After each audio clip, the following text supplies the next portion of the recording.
You're listening to the Patriot Nation Podcast.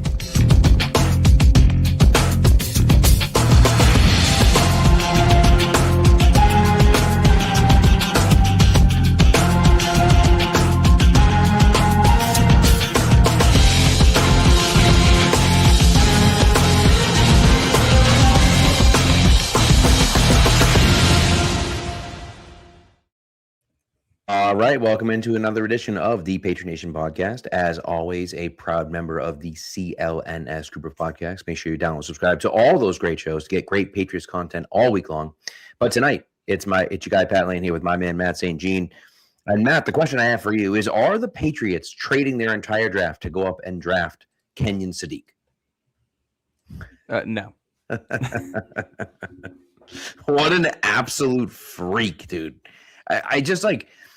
Guys like that don't exist. And what's funny is that, and someone had tweeted out, and I don't know exactly, it's not an original take necessarily, but somebody was saying, like the days of the, big bodied power forward that's not super skilled in the NBA are gone. And it has left the NFL with a ton of super freakishly athletic guys that play either tight end or linebacker or edge that probably would have been, probably would have tried to play basketball. Whether they were good or not, who knows, but probably would have tried to play basketball. And instead they stuck to football instead. And it's left us with these guys that Sadiq with a 4.3 940, a 43.5-inch vertical, and 11 foot 1 inch broad jump. An absolute freak of nature at like 241 pounds. It's ridiculous. That's like NBA numbers. Yeah, no, it's unbelievable. There were a number of tight ends, I think, in this class that tested pretty well. Stowers being another one. Yeah. Yeah, he's an athletic freak. I know Vernon Davis was the comp being thrown around for Kenyon Sadiq, which I do like. He's an interesting athlete. Do you have his numbers in front of you right now by any chance? Do you know what he measured in at for height? So Sadiq, I think, was 6'2". Hold on. I have his he's short and wide. He's stocky, and he's this very interesting. And he hasn't turned 21 yet. Yeah. Turns 21. As a matter of fact, he turns 21, what's today, the 2nd? In 2 days. So he good for him. He was 6'3", 241. Okay, yeah. So he's like a big wide receiver in a lot of ways. Really? But almost like a small fullback in others. Like he's this really weird blend of sizes that does it's when you think about the big tight end, you're thinking Gronk as like the stereotypical body type. But even a guy like Travis Kelce is a big dude. Correct. And I don't know Travis Kelce's height off the top of my head, but I got to think it's taller than Kenyon Sadiq. Yeah, I agree. Eli Stowers is interesting because he's 6'4", and it's not that much taller, but that inch. But even still, Yeah. It's an interesting tight end class there, especially because there isn't a single guy in this class where you go, this guy has the traditional body type of a tight end and the type of production, both as a receiver and as a blocker, that you would like to see with that body type. There's some guys where you can, like Roush from Stanford, I think, is someone you could talk yourself into seeing that with him. Mm-hmm. But Stowers is athletic and raw and older because he made a position change. Yeah. And Kenyon Sadiq is someone who, I think is going to be a very good player in the NFL and is also someone that you're not going to use like a traditional tight end. Right. Which, do you want to know? This just came to my mind. You want to know the team that would scare me to get Sadiq? That I think is in the range to pick him? It's the Rams. Oh, Lord. They've been looking. They already play with 3 tight ends. They've played with 4 tight ends, for God's sakes. Well, they play with 3 tight ends, but Parkinson's been good. Yeah, no, they would just swap one of those guys out for Sadiq and look out. When Devontae Adams is getting any younger and Puka Nacua is someone who's been often injured, they still need more weapons, as crazy as that is to say. And with Stafford getting older, if there's not a quarterback you want to drop in there, and I know corner is a need, but they got 2 firsts. Yeah. You could, in theory, take Sadiq with that first one and think of think of all those running concepts that they like to use where you get like a tight end or a fullback or a wide receiver like in a weird alignment in the backfield and you just use them in motion.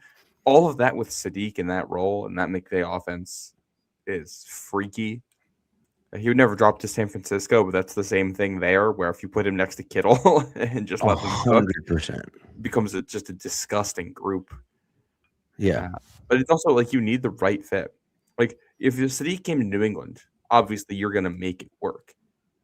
He also doesn't make your run game any better, I don't think, for what they've been doing in New England. Maybe he does. Maybe he's able to take that run block to another level. But I think it would be a more natural fit in some other spots. Yeah. Well, and that's, it's one of those things where, like, it's going to be an interesting fit. Like, Sadiq is kind of a guy that you wonder, like, where does he go? Brock Bowers is an interesting case about this. Like, Bowers is similar, where he's just like a freak. He doesn't necessarily he doesn't have the testing numbers that Sadiq did, but he tested very well. It's like you put him into that, Vegas offense, and he's like he's a dominant player, but the rest of that offense is just hot garbage, right? And so it's like he's the number one guy. You throw Sadiq into that Rams offense, and it's like, look out. Like all of a sudden that offense that was good already becomes that much better. And you're sitting there saying, how in the world did they pull this off, right? The Falcons are so incredibly stupid to make this trade. And, they end up drafting, where is it, 13? Is it, they have the 13th pick, I think it is. So, it's like, that's a reasonable spot for Sadiq. I think he probably goes in the top 10 just because guys with numbers like that. And I think tight ends, like what we've seen from tight ends, they get drafted a lot. Luke Schoonmaker's a guy for me that he's the example that I keep coming back to. I thought he was a 5th, 6th round pick. I liked Schoonmaker a lot coming out of school. I liked him a lot. As like a 4, I was like, oh, maybe we'll like take a risk and take him in the 4th instead of the 5th or whatever. And the Cowboys, it's the Cowboys and whatever, but the Cowboys took him in the 2nd round. Like, this is tight ends that can play football are guys that if someone likes him, it just takes one guy to say, this guy's really good. We got to go out there and get him. And so, yeah, I don't know if anyone in the top 10 would do that, but I think it's at least interesting. Just as I'm looking at it, Washington's an interesting spot. New Orleans, Kansas City with 1 year left, probably have Travis Kelce. Right. Like that makes a lot of sense there. So yeah, I think I think they probably go tackle, but you're probably right about that. Yeah, they need an offensive weapon. So Sadiq, I think, fits that bill. I don't think switching positions here for a second. I don't think Jeremiah Love gets past Kansas City if he's still on the board when the Chiefs pick. So I think that makes a lot of sense. I think he comes off the board before that too. I think you're probably right. Yeah. He's another guy who's just a freak, Speaking of guys that are going to go in the top 10, did you see the news about Caleb Downs today? No. I'm going to pull this up to double check I didn't get bitten by like a fake tweet because I feel like this was blowing up earlier. Caleb Downs, he has a potentially degenerative ACL. Well, that's not ideal. No, which I do think that puts that in he is such an interesting prospect because he's the smartest player in that entire Ohio State defense, the engine that made it go, a true X factor. He's not necessarily the best athlete, and if he has that type of condition, I don't know how you evaluate that because, you have to be athletic enough. And if he's the kind of guy where, you think he's going to tear his ACL, and by the time he's 28, he is going to be already a shell of his former self. If you're only getting him as a good player on his rookie contract, and that second contract's not going to be something you're interested in, how does that change the value? Right. But it's definitely true. I mean, that's interesting. And the guy that, we hadn't talked about yet, but, Sadiq is a guy that obviously we talked about, but the other Ohio State Buckeye, Sonny Styles, like, he's an absolute monster. So it's like interesting when you look at some of these guys where it's like Downs, I love him. And I feel like he should be a top 10 pick. But if you're concerned about that knee, like you say, I don't know how I feel about that anymore. Now you kind of look at it and say, I don't know. I don't know if we can do that. So, while we're talking about the top of the draft, I am curious, and I know we're doing a mock draft today. We'll do a Patriots mock. I think at some point we should do a first round mock. Yeah. Probably after free agency is when we'll be appropriate for that. If you're the Jets sitting at 2 right now, what are you doing with that pick? I don't know. If I'm the Jets, I don't know. So you don't need an offensive lineman. You probably could use like a pass catcher, but I'm not drafting Sadiq there, and there's no wide receivers that are that valuable. Mm-hmm. Honestly, the top of the draft is not. It's good, but it's not great. If I'm the Jets, I'm probably looking to trade out if I can. But who's trading up for all of the reasons we just talked about? So that's the problem, right? So if you got a stick and pick, who are you taking? I mean, I'm probably going with an edge defender. Yep. Or a corner, I guess. But it's funny because you just traded Sauce Gardner, and now you're going to draft another corner at number 2. Like, it's just like, what are we doing? You know? And by the way, someone who isn't quite as good, you know? Yeah. I don't know. You know, it's interesting. You look around, and I'm just looking at Lance Erline has them taking David Bailey. Bucky Brooks, I think, has them taking David Bailey as well. Daniel Jeremiah, DJ has them, I believe, also taking David Bailey as well. So, oh wait, hold on, that's not true. Jeremiah has them taking, yes, David Bailey as well. So they have them pretty much locked in. Obviously, everyone has Mendoza going number 1, and then they have David Bailey going number 2. It's just funny where it's like you're in a 1 QB draft, really, and you have the second pick. So it's just like, you know, sucks to suck if you're the Jets, you know? Yeah. Looking at the consensus mocks on the NFL mock database right now. Yep. Mocks over the last week, they have Arvell Reese as the pick. Yeah, I could see that. Yeah. Well, I think what's interesting is that, you know, I think there's a number of guys. I mean, I think you could arguably just say that they should take one of the guys from Ohio State. And it's, do you go Downs? Do you go Arvell Reese? Do you go Sonny Styles? You know, is that too high for him? Probably. But all it takes is one. And you also mentioned receiver. You know, the number 1 receiver for a lot of teams right now is Carnell Tate from Ohio State. If the Jets are going to go receiver, the Carnell Tate would make sense, I think. So I would bet good money on it being an Ohio State player who ends up going to the Jets at 2. Which one? I don't know. And then, you know, you mentioned David Bailey and the one other name, Reuben Bain. Mm-hmm. Like, one of those 3 edge rushers also seems like a pretty high probability at this point. I think you're probably right. Yeah. No, it's gonna be interesting. It's a tough. That honestly is a tough. You know, is a tough call. I'm glad I'm not the Jets.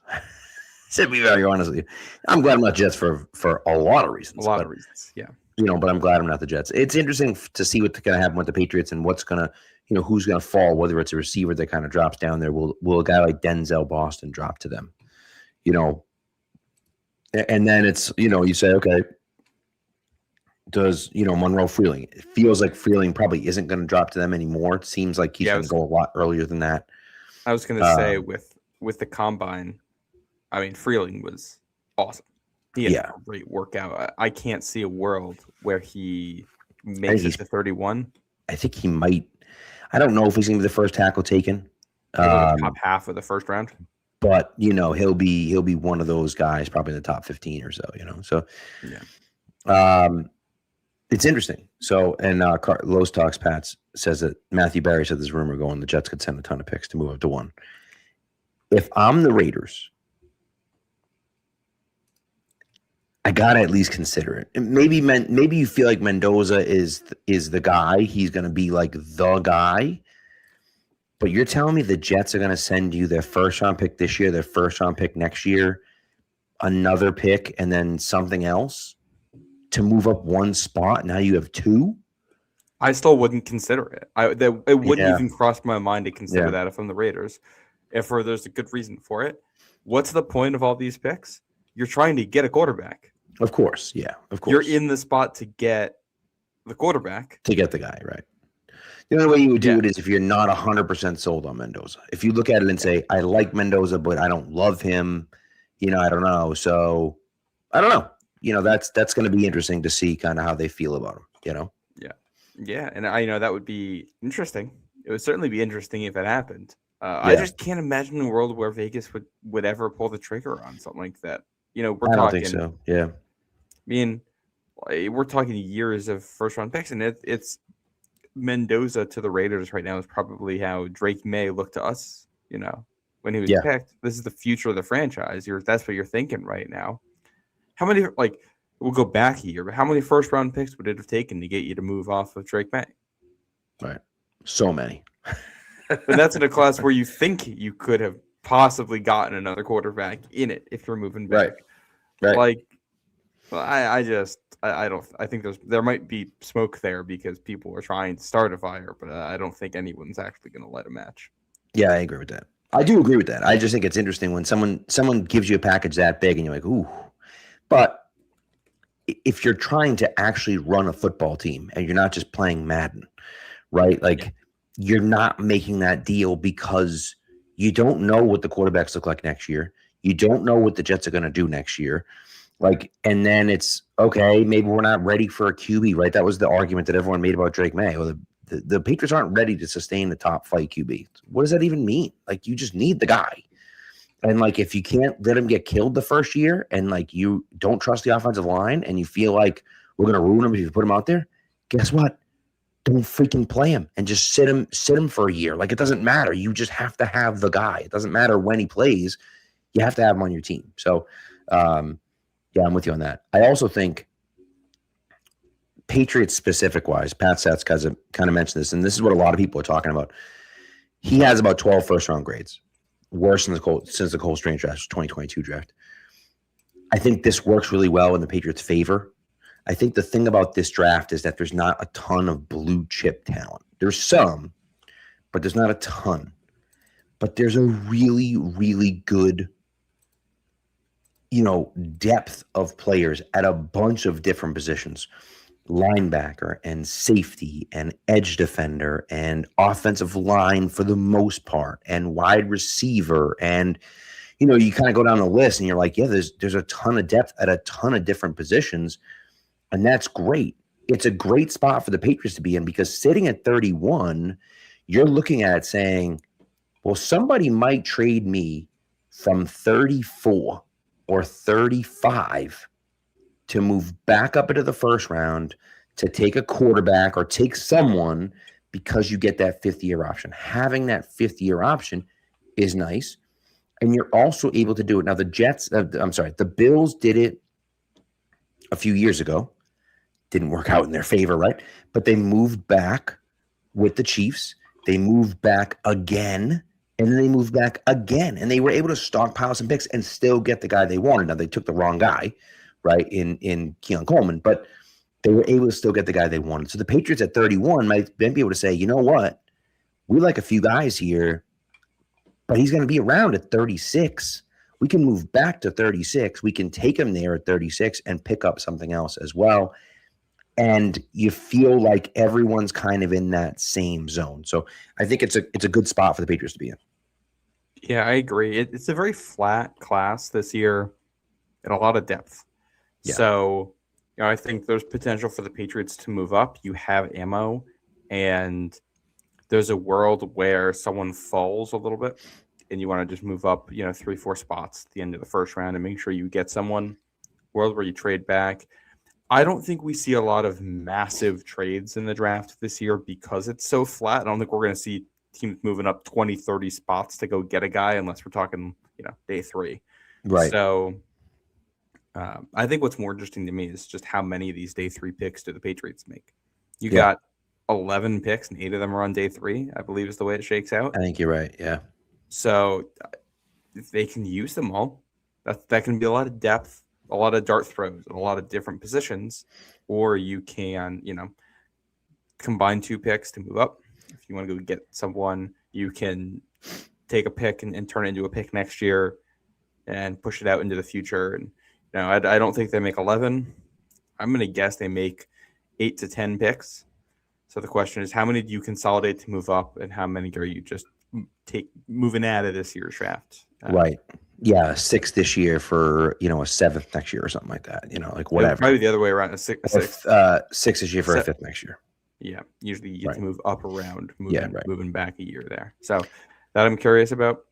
But like, just to your point, I'm sorry, I don't mean to interrupt. Just to your point, linebacker, Arvell Reese, Sonny Styles, C.J. Allen, Anthony Hill, Jake Goldie, Jacob Rodriguez, Josiah Trotter, Kyle Lewis. Right, that's all in the top 85. Right, those guys are. Yeah. I mean, that's a good. And again, those top guys might be really good. The rest of it's like good, but not great. You look at the wide receiver, and it's like you mentioned Tate, Jordan Tyson, Mekhi Lemon, Denzel Boston, Casey Conception. Should we talk about Cooper, Malachi Fields, so on and so on and so on and so on. So like all these guys, Chris Bell, like Brazel, Elijah Surratt, like Jeremy Bernard, like Ted Hurst, Jacoby Lane, like it's unbelievable. The depth at receiver is great, even though there's not necessarily a blue chip receiver. Who do you want to talk about? I'm sorry. Well, I think now we're at the receivers. I got a couple guys I think are probably worth mentioning here. I think we got to start with Mekhi Lemon. Yeah, he's a weird dude, man. Yeah, for anyone who didn't see his press conference, strange body language. Yeah. Well, then it's also like questions. And then I saw a clip of like before a drill, and it's like they're running like a go route or something like that. I think it was for the quarterbacks. I'm not even sure really what it was. And it was like Todd Downing is like explaining the drill.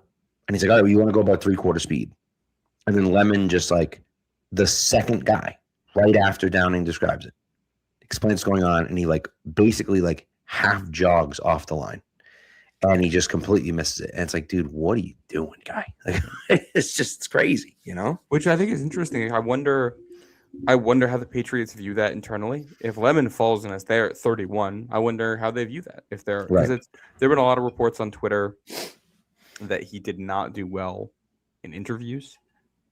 I don't know how much truth there is to that. Right. But then the other thing, like, what guy didn't really follow instructions and didn't necessarily do well in the pre-draft process? Rob Gronkowski, right, who fell, and the Patriots were like, well, there's enough talent there. We're just going to see if we can make it work. Yeah. And, what we don't know in there is if Todd Downing is correcting him on, that moment after, how he takes it. Because, it's one of the things you look at here when you're evaluating players is knowing that these guys are young and they're going to make mistakes. They're going to mishear things or maybe not give full effort on something. And the question is, how do you respond when you're called on that? How do you respond when you're pushed? That tells you a little bit more than if you got it right in the first place. In a lot of these situations, football is so much about overcoming adversity. It's true. That said, I think Mekhi Lemon has a real chance of sliding down the board here in the draft because some other receivers had good combines. I want to mention another receiver, though, who I thought was interesting. Malachi Fields. Mm-hmm. He's someone who did well. Was at the Senior Bowl where he did well. He's a big body guy. He's not a burner. He came out and ran a 4.6. 4.6, yeah. But I'm forgetting the name of the drill. The drill where they have to run along horizontally across the field while catching balls from the left side and then the right side and the left side and the right side, alternating while they run. He had one of the fastest speeds of any player during that drill, of any receiver during that drill where you got to go catch the footballs. Yes, he did. Yep. And I look back at, I believe, was it Puka back in the day who didn't have the fastest 40 time, but had a great time during that. And I look at someone like Malachi Fields, where speed's not really his game anyway. And I look at the fact that the way 40 times push players up the board, he was immediately someone that was like, okay, this guy might get passed over by NFL teams a little bit unfairly. It might be a steal if the Patriots can, because he was someone who was looked at as a 3rd round pick. If he's still there at the top of the 4th because of the 40 time, right, I'm jumping on that, especially because I think his skill set matches with what Drake made us. 100%. 100%. And the concern is that the numbers look a lot like Keon Coleman, which isn't great. But he's a better route runner than Keon Coleman. He showed that at the Senior Bowl, right? So, we're also talking about a 4th round pick and not pick 31 or whatever. 100%. But I just think that's. So I don't know. But yeah, I don't look at it and think yeah, I don't know. I I'm in on Fields, 100% on Fields. That's just like he was in my mock draft number one. I love him. I think that he'd be a really good fit for the Patriots. I honestly wouldn't mind him. If you trade back in maybe he ends up in the third round. Take him in the third round. I'm okay with that. Well, he's up at 42 on the consensus board. I didn't actually realize he was that high. Yeah. Yeah, and he's kind of moved up over time. I'm curious if that 40 time pushes him back down. It's funny, if you go back around Christmas, he was seen as someone that was going to go in the 1 teens somewhere. Well, and it's because he's done well in the draft process here. Yeah, and then he goes to Senior Bowl and dominates the Senior Bowl. So Yep. So anyway, so we'll see. I like him as a what do you call it? In that Mac Hollins role too. Yeah. Yeah,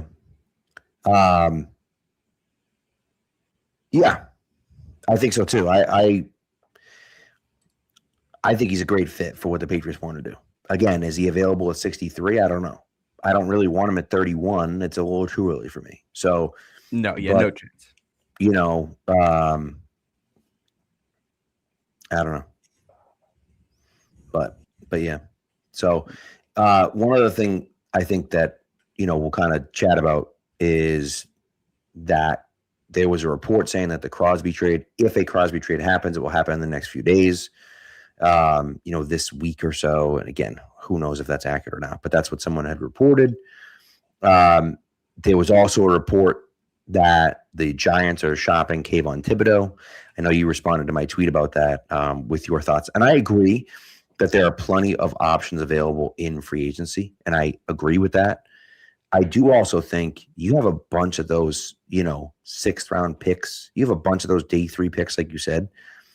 If I can send a day 3 pick and pick up a guy like that I think can help us right away, then, especially if it's a 6th round pick, like you tell me I can send a 6 or even 2 6th round picks and pick this kid up. And if he has a great year, then fine. If not, then whatever, I don't know. It's just interesting to me. My issue is that Thibodeau's also on like a pretty, it's not crazy expensive, but he's not on a cheap deal right now. He's got 1 year left. That's so fair. It's one of those where, like, if you trade for Thibodeau and he's good, then if you're signing him to an extension after that, then he's going to be expensive. If you trade for him and he underperforms, then you've just lost the trade. If you trade for him and you sign him to an extension right away, he's going to get market value. There's like 4 or 5 other edge rushers hitting free agency that are exactly as good as Kayvon Thibodeau, who you can get for that exact same price without having to give up any draft assets. Right. And I think that's what's going to make Thibodeau's market here fascinating to me. Like I think he has to get traded later in this process, because I can't imagine a team jumping on that to get out in front. Like, I think everyone's going to play free agency and see what the prices look like before they even start to go that direction. Yeah, that's fair. Max Crosby, like, in theory, I like it for the Patriots. There's so many good options. It's like I'm not, and he's getting older. He has not had his best pass rush production the last couple of years. I don't think he's a bad player. I don't know if I'm giving up a 1 for him in this market right now. And I do kind of think they're just trying to get him to buy back in Vegas. I wouldn't be shocked if he just doesn't get moved here. Yeah. Because there might be teams saying, like, we're just not itching to make a move on this at the moment. And if no one's offering more than a 2, we'll say the Raiders might say, all right, Max, we tried. No one's offering what we want. Let's keep you here and make this work. And all of a sudden, if Mendoza is good, it looks like a nice, smart move. Yeah. It's a fair point. Yeah. So, yeah. Time for a break and a mock. I was gonna say let's do a break and then we'll start our mock draft. We will go from there. Okay. Course, this ad break is for Prize Picks. Shoot your shot on Prize Picks and get $50 instantly in lineups when you play your first $5. That's right.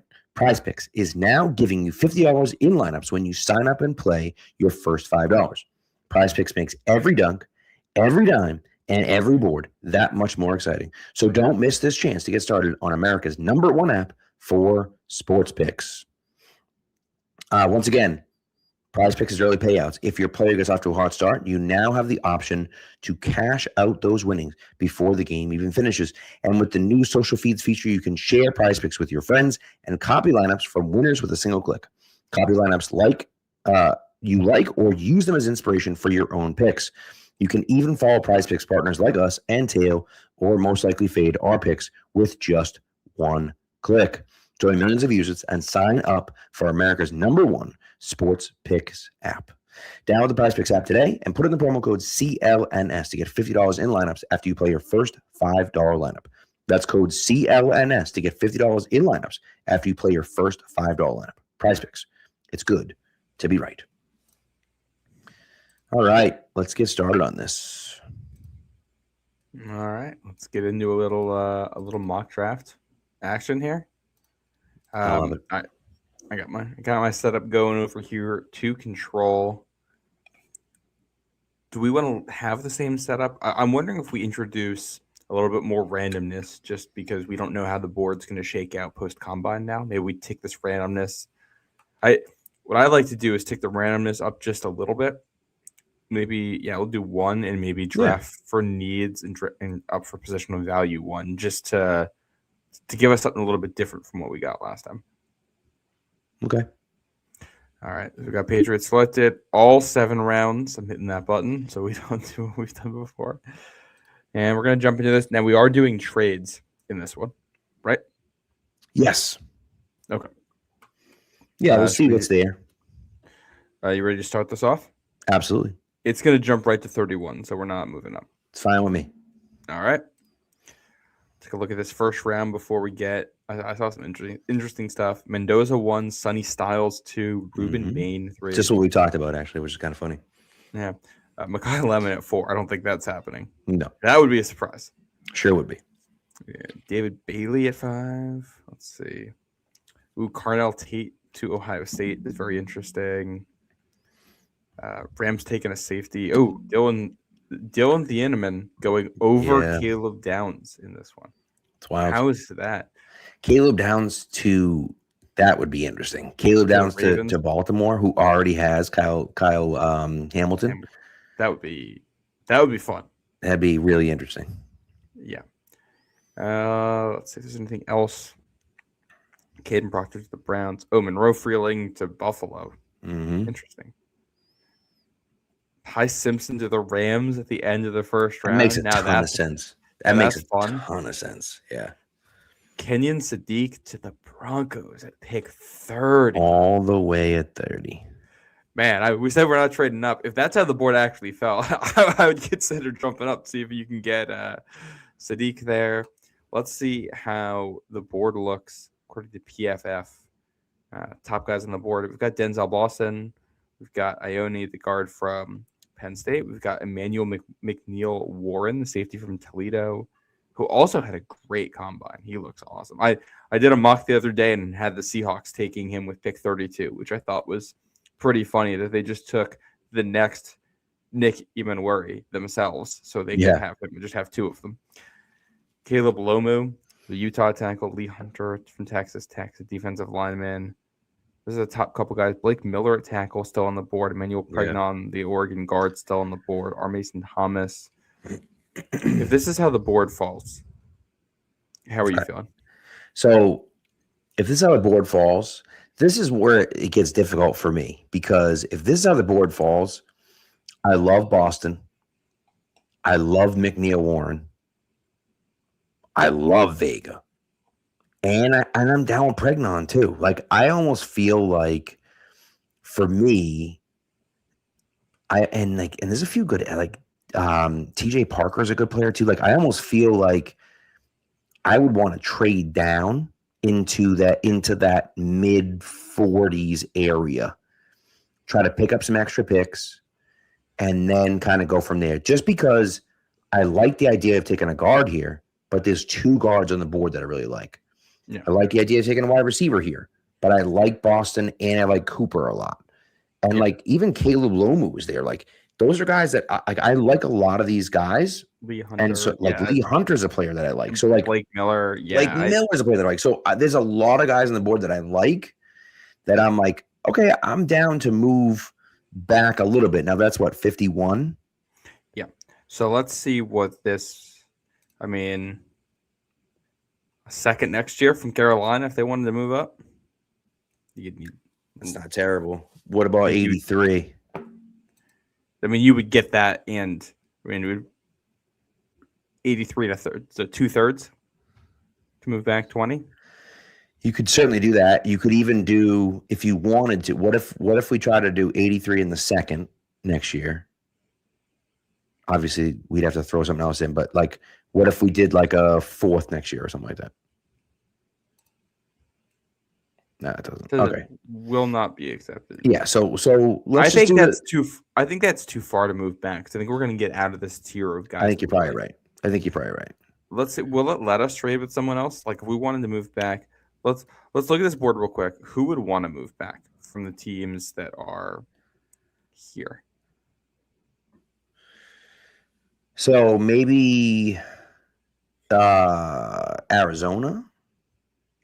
I don't think they are going to move up in general with the way they operate. Houston, maybe. Houston gets aggressive at times.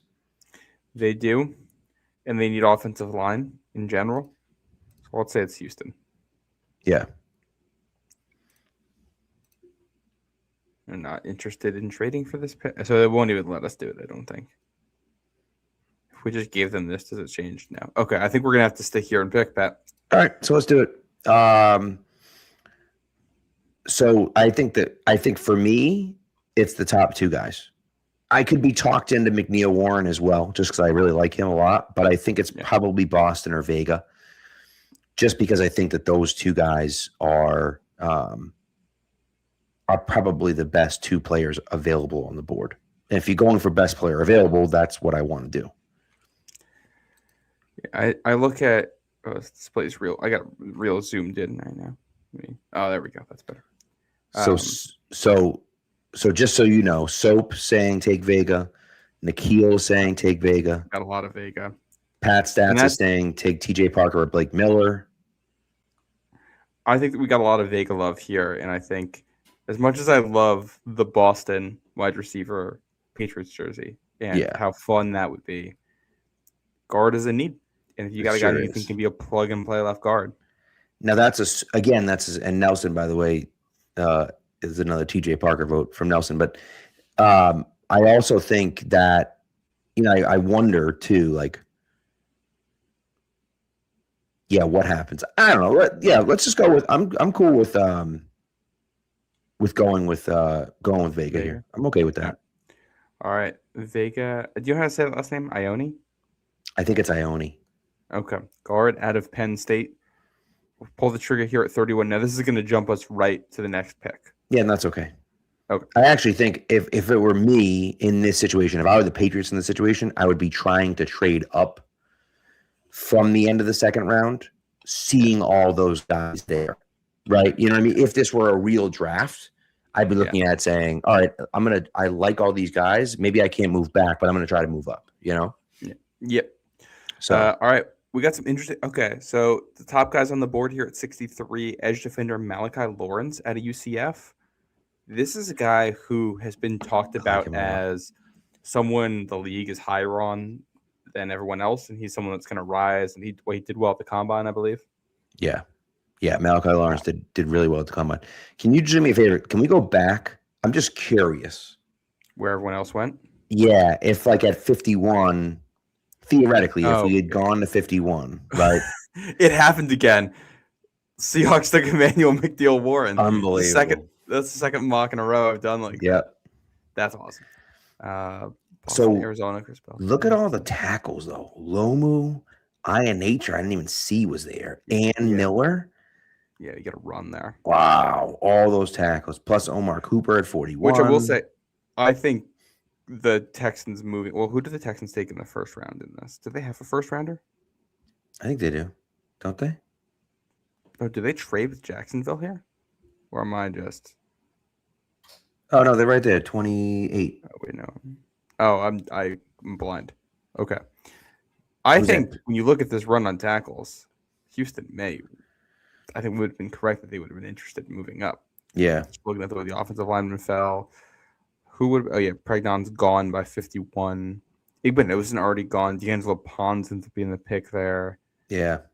Yeah, I think we made a good choice. So we made the not right moving decision back not far. moving down because we're just taking us too far away from what we wanted to do. Yeah. So Top 5 on the board. I mentioned Lawrence. We got Max Clare, the Ohio State tight end. Kamari Ramsey, the USC safety, who I think really intrigues me here. Dominic Orange, defensive lineman from Iowa State, and wide receiver Elijah Surratt from Indiana. Surratt's a good player. I just, and Denise Sutton, I think is a solid edge defender as well. Yeah. Malachi Fields is there, like we talked about Malachi Fields already. He's 75 on the PFF board, so it's interesting to kind of see the differences there. Yeah, I would be okay with a few different guys, and Nikhil actually says trade down. I'm curious what the trade down looks like here as well. I'll look at that in a sec here. I like the Malachi Lawrence. I like Elijah Surratt. I actually don't mind Ramsey either, but I do think, and Nelson says it too, like Lawrence is a Vrabel guy. Like he feels like a Mike Vrabel guy. I agree. I was going to say I'd be between Lawrence, Ramsey, and Malachi Fields here. Because I think he'd just be in their range at this point. Yeah. I like Lawrence for New England. We'll pull up the board so people can see it. 91.6 true pass rush grade. Played for UCF's best games: UNC, Baylor, Texas Tech, BYU. Yeah, this is a Mike Vrabel guy right here. 6'4", 250. Yeah, he's a little bit older. Redshirt senior's a little bit older, but like I'm okay with that. He has still been good. I mean, he had 7 sacks this year, 5 and 24, 8 and 23.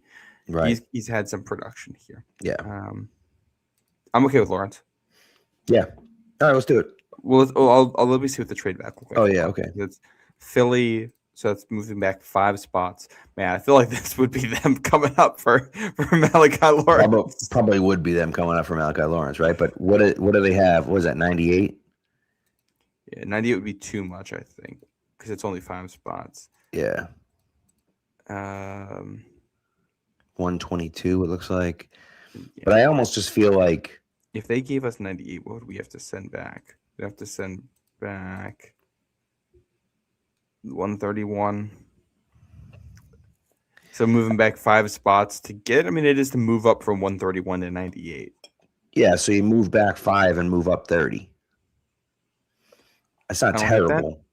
Yeah, let's do it because there's enough guys on there. Like Fields is an interesting guy to me. There are a few guys on the board that I like. I think Lawrence is the pick here.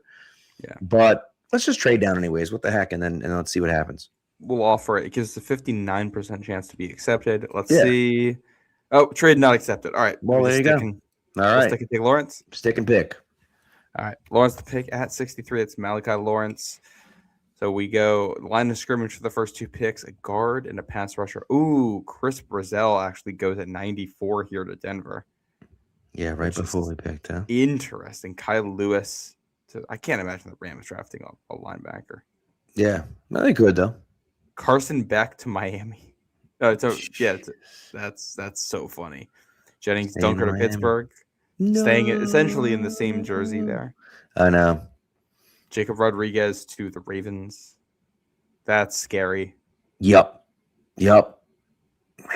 I want Jacob Rodriguez so bad. So bad.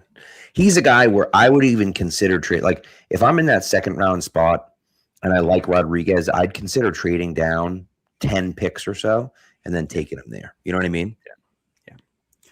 Yeah. Jacob Rodriguez is someone who had a great combine. I wouldn't be surprised if he sneaks into the first round, to be honest. Yeah. All right. Top 5 on the board at 95. DeAndre Lawson, linebacker, Alabama. Justin Jolly, a tight end for NC State. I know he has some fans out there. Deion Burks, wide receiver from Oklahoma. Zakee Wheatley, safety from Penn State. And Antonio Williams, wide receiver from Clemson. Yeah. Sam Roush, 108. He's right there. Pat Sat says 3 as a production has return skills. That's Antonio Williams. That's interesting. So he's interesting. He's an interesting guy. You know, I'm curious about how this kind of falls. I don't love Lawson. He's fine, but I don't love him. From Alabama. I kind of immediately narrow this down to 4 players. I see Justin Jolly and Sam Roush at tight end. Yep. That's 2 guys I'd be considering here. I see Zakee Wheatley at safety, who I think the Patriots would like, and I see Antonio Williams with wide receiver and return experience here. Yeah. Is there anything? Let's see. Anyone in the chat? Antonio Williams definitely getting love there. Yeah. Well, let's see what the trade down looks like. Yeah. There's the Zakee Wheatley stuff, by the way. I think he might be someone they would really like. Can we look at his size too, Wheatley? Yeah, he is. I think he's 6'2", 202. Yeah, that's a good size. Now he's a little bit older, definitely on the older side.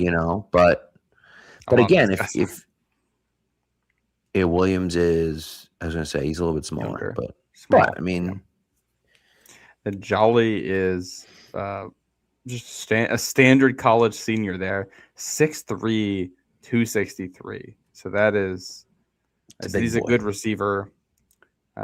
Well, look at that, 489 receiving yards last year, 661, 586. That's 3 straight years of production. Yeah, as a tight end receiving the ball. It's just not much of a blocker, but he has the size. Right. All right. What was the trade down again? I'm sorry, we got sidetracked. It's pretty far. It's the Cowboys at 112. So it's what, 13 picks? 17 picks. Yeah. Yeah. I mean, it's not really. I don't know if it's necessarily really worth it. That's what, 112, and what's that, 150? I mean, there's. Well, we're in the third, right? What if you did? Well, hold on. Instead of doing all those picks, what if you did like a third next year? 112 and a fourth next year? I would definitely do it, but that doesn't do anything for us. I don't think you're gonna find a way to make that work.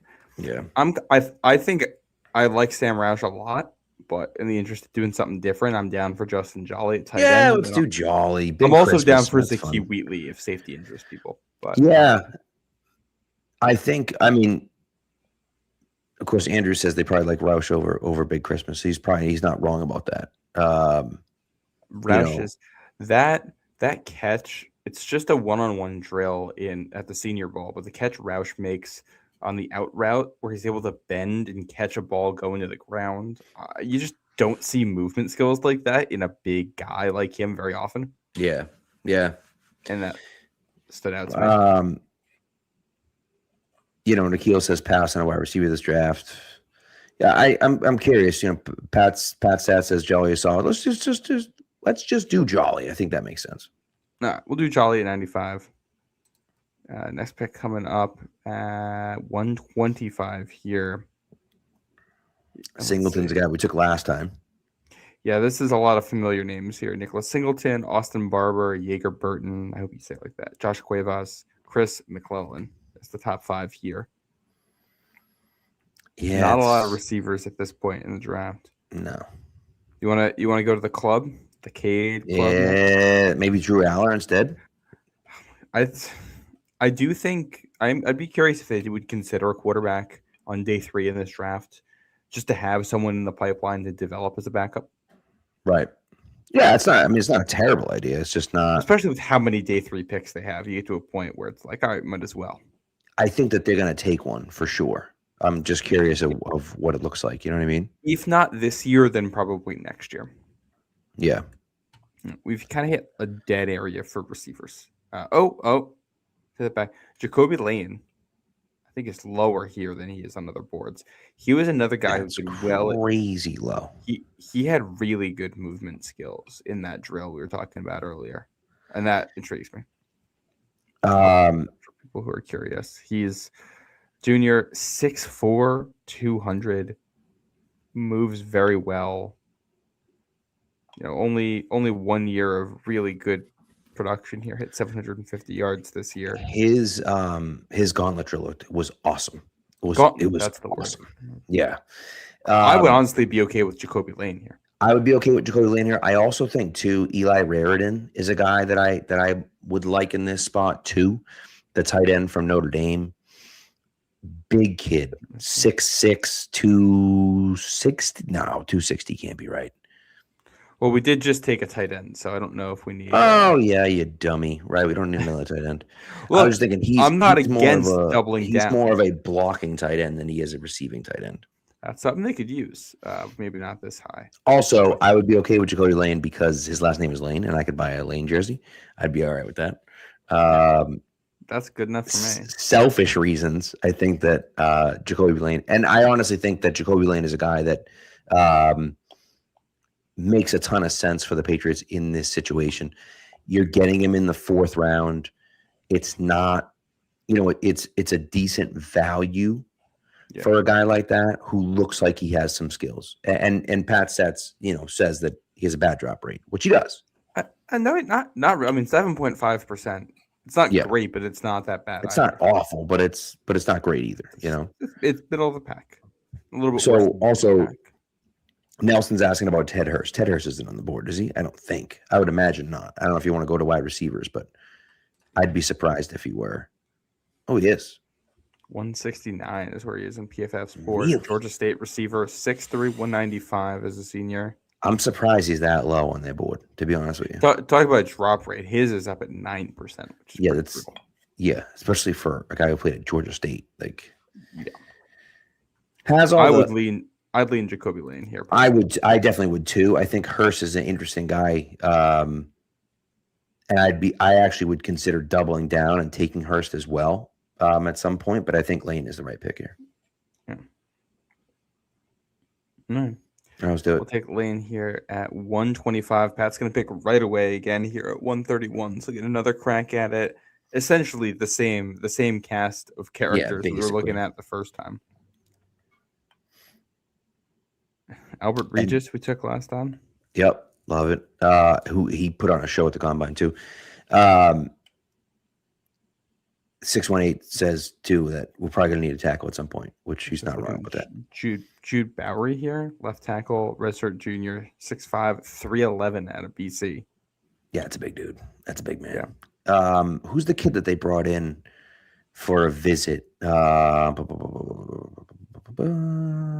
Is he a tackle? From Memphis. Yeah, the kid from Memphis. He's a monster. He's like 6'9". Name's escaping me. Chris Adams?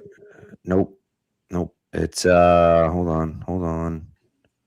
WTH. I even tweeted it out, dude. Here it is. Travis Burke.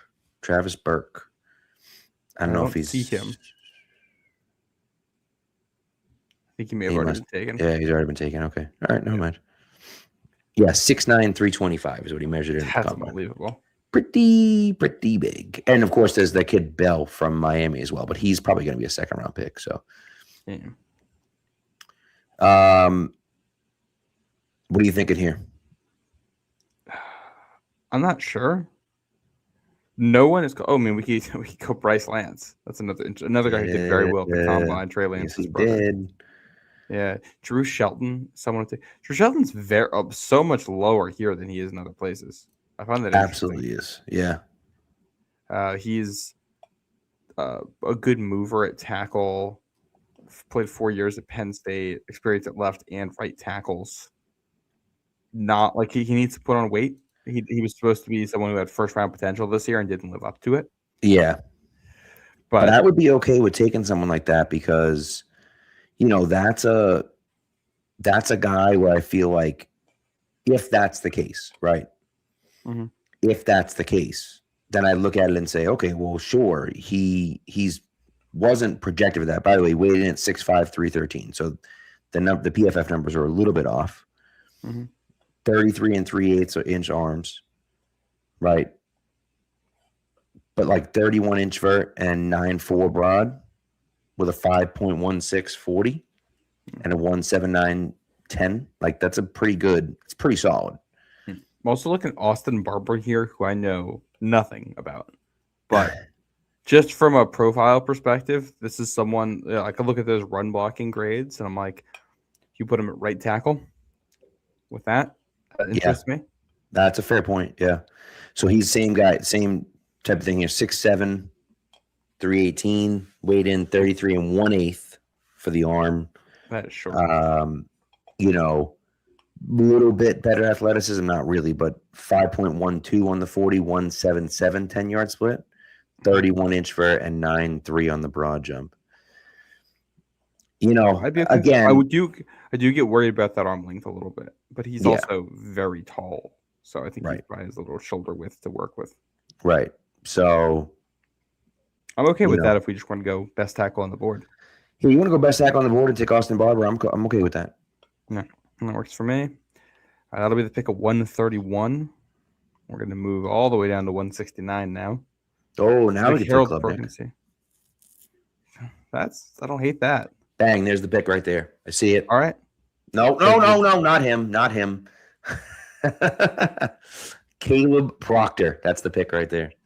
This is the quick defensive lineman, right? Yeah, Southeast Louisiana. I think he's a guy that fits exactly what the Patriots want to do. I like him a lot. I think he fits really what the Patriots want to do. He's a guy that gets after the passer quickly. He's kind of that quick penetrator guy. I liked a lot. And as Nikhil mentioned, we met with him at the Combine. I think he's a guy that the Patriots going to be really interested in. All right, Caleb Proctor at 169. We'll run that up. Not Cade Klubnik. All right, now we're into 190. We're into the 6th round here, so we can get real weird with this. Oscar Delp still on. Oh, come on. That's insane. What is he doing? That's it. Don't even discuss anything else. Just pick him. Yeah, Oscar Delp. That's a easy. If he's still there, something's wrong. 201. So this is where we can really lean on some comments. If anyone in the comments has if anyone likes anyone out there, let us know. Yeah. Some of these late round guys. Roman Hemby. But yeah, redshirt senior. I thought he was older. The Indiana running back. Yep. I don't hate that as a running back at this point in the draft. Max Bredeson's a fullback / tight end. Yeah. But he is fun. You know, I did find interesting that little note that the Patriots may go sign a real fullback this year. Yeah, they may go after Patrick Ricard. I was going to say there's 2 fullbacks on the market right now, Ricard and then the who's the Bills guy? Reggie Gilliam. Yes, yep, they're both available. We go Lorenzo Styles Jr. Got some speed, got some real speed. Not a whole lot else right now, but you can't teach speed. Someone asked about linebacker, what linebacker looked like right now. Linebackers: Caleb Elam's-Orr from TCU, Owen Heineke from Oklahoma, Bryce Botcher from Oregon, Eric Gentry from USC, some of the top ones. Yeah. Lander Barton, Scoopy Williams, great name. Mm-hmm. None of these names are doing it for me right now. I don't love any of those guys. I mean, they probably will take someone. I would think if they don't take a linebacker early, they'll end up just grabbing one late. Yeah. I just don't know what that will look like. I think we took Stone. Did we take Stonehouse last year? I think we talked about it. We didn't do it though. I can't remember. We could replace one Michigan State punter with another Michigan State punter if we want to do that later. We still got a couple of picks. We could do the last one. I'd be okay with that. I still think Stonehouse is the guy that they want. But by the way, Nelson says that Bryce Botcher is the guy. How about that? Linebacker, right? Jack Kelly apparently doubles at edge. So according to Pat Stats. Ooh, I like these numbers here. 232, 6'2", senior. He's older. Ooh, all right. Bryce Botcher. Looks pretty good. I think there's some numbers here I like. I'm down. All right. Want to do it? No, let's do it. Let's do it. Has it 201, 208. I think I like Roman Hemby here. I remember watching him and liking him. Or we can go Caleb Black. We got 2 Indiana running backs here. I can go either way. Let's see who has more tread on the tires. You got redshirt seniors. I think they might both. I think both redshirt seniors. I think they are. Yeah. Yeah, I mean, either one's fine with me. Whichever one you prefer. Who's Cole? Someone asked about Cole Wisniewski. Yeah. Don't see him. He might not be in here. And then Jack Kelly. Did Jack Kelly get taken already? No. We already took a linebacker, but we could circle back around. We just took a linebacker. Yeah. Yeah. Nelson just took the last one, but Nelson is saying that Hemby's a good pick. All right. So do that. I'm down with Hemby. All right. And now we got 211. Man, we got we're going to get real familiar with this particular range at the 6th round. Yeah, because we're taking 19 guys. Pat asking about Adam Randall. I want to take a look for Adam I think Randall. He's gone. Oh, he's still here. Oh, yeah, but that's weird. We just took a running back, but Adam Randall is the wide receiver who converted to running back. Like my guy, 29 for the Giants, from Purdue, Tyron Tracy. Thank you. Jesus Christ, dude! I'm like, what the heck's going on?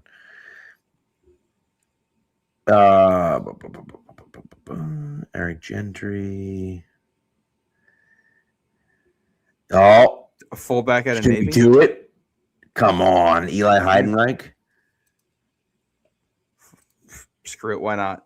Yeah, what the heck? I mean, how often do you get a chance to take a fullback out of Navy?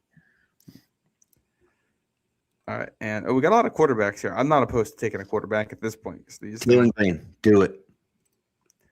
Luke Altmaier, anyone having it? We took Pat said saying Landon Robinson. I think we took Landon Robinson the last Monday. We did take Landon Robinson last Monday. I love Landon Robinson.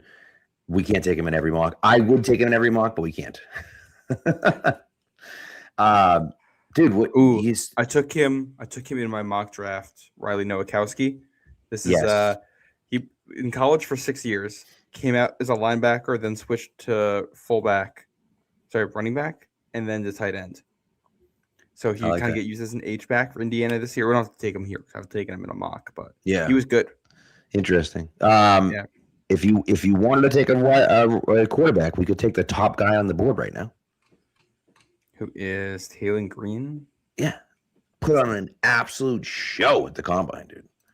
I'm in. Yeah, he big boy. Oh yeah. Just for people out there that didn't see him at the combine. Just didn't see him at the combine. 6'6", 227, 4'3", 640, 43.5 vertical jump, 11.2 broad jump. I'm in. I mean, what the heck, you know? And he can throw the ball decently far. So, all right, that's your backup quarterback right there, Taylor Green. We'll get the punter as a UDFA / as 618 Reason said / future wide receiver. Yes. All right. Well, there's the draft class. I'll recap it here real quick. We looked for some trade opportunities. Never ended up making a trade. No, and that's okay. Yeah. 31 guard Vega Ione out of Penn State. 63 edge Malachi Lawrence out of UCF. Justin Jolly at 95, Jacoby Lane at 125, Austin Barber at 131, Caleb Proctor at 169, Oscar Delp at 190, Bryce Bocher at 201, Roman Hemby at 208, Eli Heidenreich at 211, and Taylor Green rounding us out at 247. A lot of positions hit here. A lot of positions hit. What did they give us, a C for this draft? Let's see. B. Bottom 30% of. I think this is worse than the one we did last week. I'm surprised that it's a B with all those C's and a D plus and a D. I guess you get a few A's in there, so that's fine. But yeah, we nailed the top. They don't like Jacoby Lane. That's true. I think the big thing for me here, and this is kind of what. Oh, thank you, Thad. Says it was a good draft. Appreciate you, Thad. And Pat Sat's right. The real draft's going to be nuts. It's going to be a wild draft, but because of all this, because of all the sameness that is here, you know what I mean? So what I think, anytime you're doing a mock draft, right? What I think you want to try to hit on is the positions that the Patriots are looking for. We got a starting guard. We got a guy who can jump right in and be an edge guy and seems to be like a Patriots guy We drafted a tight end that can be an Austin Hooper replacement. We drafted a wide receiver that has a skill set that fits what the Patriots want. We drafted a developmental tackle. We drafted, a defensive lineman, right? We drafted another tight end that can be productive. We drafted a fullback, for God's sakes. We drafted a halfback that can kind of step in. Of course, they just cut, Antonio Gibson. So I think that, this is one of those things where it's like, and then you draft at the end, a quarterback. So I think what you're looking for is, how does it look for us when we are trying to fit in a bunch of different positions and really just try to hit the positions? And the guys are interchangeable, right? Like there are some guys that on this list that I love. I love Caleb Proctor. I love Oscar Delp, certainly in that spot, right? I really like Jacoby Lane. I really like Vega quite a bit and Malachi Lawrence.